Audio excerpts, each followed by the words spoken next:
નમસ્કાર મિત્રો, 24 બ્રેકિંગમાં આપનું હાર્દિક સ્વાગત છે।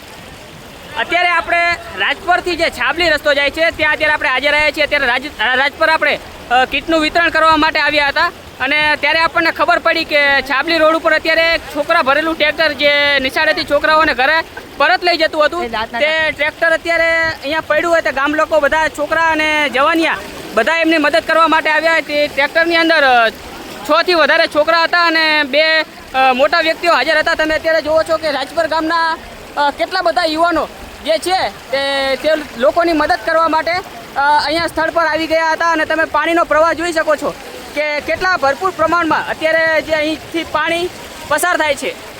અત્યારે અહીંયા રોડ છે, હવે આ પાણીમાં આ રોડ કોઈ દેખાવાની સંભાવના છે નહીં। તમે જોઈ શકો છો કે અત્યારે અહીંયાથી છાબલી રાજપરથી અંદાજે 5 કિલોમીટરની ગેપમાં હશે અને સંપૂર્ણ જે રોડ છે તે અત્યારે પાણીના પ્રવાહમાં જે છે ગરકાવ થઈ ગયો છે। અને અત્યારે જે તમે જોઈ શકો છો કે આ ટ્રેક્ટર જે છે તે અહીંયા પલટી કાઢવું, આની અંદર 6 છોકરા સવાર હતા અને છોકરાઓ જે છે તેમને પાણીના પ્રવાહમાંથી જે આ રાજપરના યુવાનો દ્વારા જે છે તે તેમને બહાર કાઢવામાં આવ્યા અને તેમને વ્યવસ્થિત અત્યારે આમ જવા દેવામાં નથી આવ્યા અને રાજપર પરત લઈ જવામાં આવ્યા છે। અને તમે જોઈ શકો છો કે કેવી રીતે અત્યારે પાણીનો પ્રવાહ છે અહીંયા અને કેવી રીતે લોકો મુશ્કેલીમાં અત્યારે જીવી રહ્યા છે। અત્યારે આપણે રાજપર કીટોનું વિતરણ કરવા માટે આવ્યા હતા। 3 દિવસથી સતત પડી રહેલા વરસાદના કારણે અહીંયા જે લોકોનું જીવન છે અતિશય જે મુશ્કેલ બની ગયું છે। લોકોને ખાવા પીવા તથા અન્ય જે ચીજ સામગ્રી હોય તેની ગંભીર અછત સર્જાઈ છે। ગામમાં આવવાનો કોઈ પણ રસ્તો રહ્યો નથી।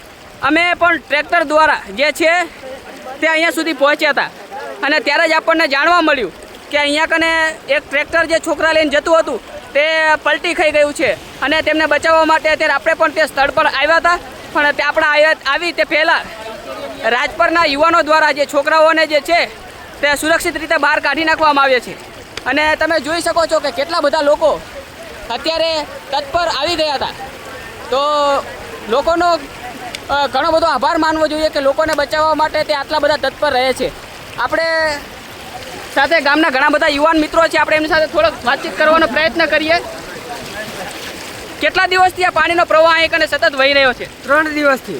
કેવી પરિસ્થિતિ છે અત્યારે? આ બહુ ગંભીર પરિસ્થિતિ છે। અને છોકરાઓને બચાવવા માટે તમે અત્યારે પહોંચી ગયા હતા? હા, બે હાલત છે। કેટલા છોકરાઓ હતા અંદર ટ્રેક્ટરમાં? 6 છોકરા અને 2 મોટા વ્યક્તિ। તેમને સુરક્ષિત બધાને બહાર કાઢી નાખ્યા? કમ્પ્લીટ બધાને સુરક્ષિત રીતે બહાર કાઢ્યા। અત્યારે તમે જોઈ શકો છો કે રાજપર ગામે આવવા માટે કોઈ પણ રસ્તો જે છે તે સુરક્ષિત નથી। તો તંત્રને આપણે અપીલ કરીએ કે રાજપર અને છાબલી ગામે જતા તમામ વાહનોને જે છે તે અટકાવવામાં આવે અને લોકોને સલામત રીતે અત્યારે અહીંયા ચીજ વસ્તુઓ અને ખાણીપીણીની વ્યવસ્થા કરવામાં આવે। જનજીવન પ્રભાવિત થઈ ગયું છે અહીંયા કને અને લોકોને જે આ વરસાદ પડી રહ્યો છે તેના કારણે સતત મુશ્કેલી પડી રહી છે। તો તંત્રને રિક્વેસ્ટ છે કે લોકોની મદદ કરવા માટે વહેલાથી વહેલા તેમનો સંપર્ક કરવામાં આવે અને તેમને જીવન જરૂરિયાતની વસ્તુઓ જે છે તે મોકલવામાં આવે। જુઓ તમે કે કેટલા ભરપૂર પ્રમાણમાં જે છે તે અહીંયા પાણી છે। આ સંપૂર્ણ જે રાજપરથી છાબલી જવાનો રોડ છે તે અત્યારે પાણીની અંદર ગરકાવ થઈ ગયો છે। એક પણ તરફથી રાજપર આવવા માટેનો રોડ જે છે તે ચાલુ નથી। ઓલી બાજુ જે કામલ પરથી અત્યારે રાજપર વચ્ચે જે નાળું બનાવવામાં આવ્યું છે તે પણ પાણીમાં સંપૂર્ણ ગરકાવ છે। મજીઠીથી રાજપર આવવું હોય તો એ રોડ પણ સંપૂર્ણ અત્યારે પાણીમાં ગરકાવ છે અને અત્યારે જે કાંકડાવાડીથી રાજપર આવવા માટેનો જે રોડ છે તે પણ સંપૂર્ણ રીતે પાણીમાં ગરકાવ થઈ ગયો છે। પણ તોય લોકો ટ્રેક્ટર દ્વારા લોકોને ખાવા પીવાની વસ્તુઓ પૂરી પાડવા માટે જીવના જોખમે તેમને વસ્તુઓ લેવા માટે જવું પડે છે। તો વહેલીથી વહેલી તકે રાજપર ગામના લોકોની મદદે તંત્રને આવવું જોઈએ અને જરૂરી ચીજ વસ્તુઓ જે છે તેમને એમને પૂરી પાડવી જોઈએ। તમે જુઓ આ ટ્રેક્ટર તો જે સંપૂર્ણ જે છે તે તમે જુઓ કે ફક્ત એના 2 ટાયર જ અડધા જ દેખાય, બાકી સંપૂર્ણ ટ્રેક્ટર જે છે તે પાણીમાં અત્યારે ગરકાવ થઈ ગયું છે અને લોકોને સુરક્ષિત રીતે જે છે તે પાણીમાંથી બહાર કાઢી લેવામાં આવ્યા છે।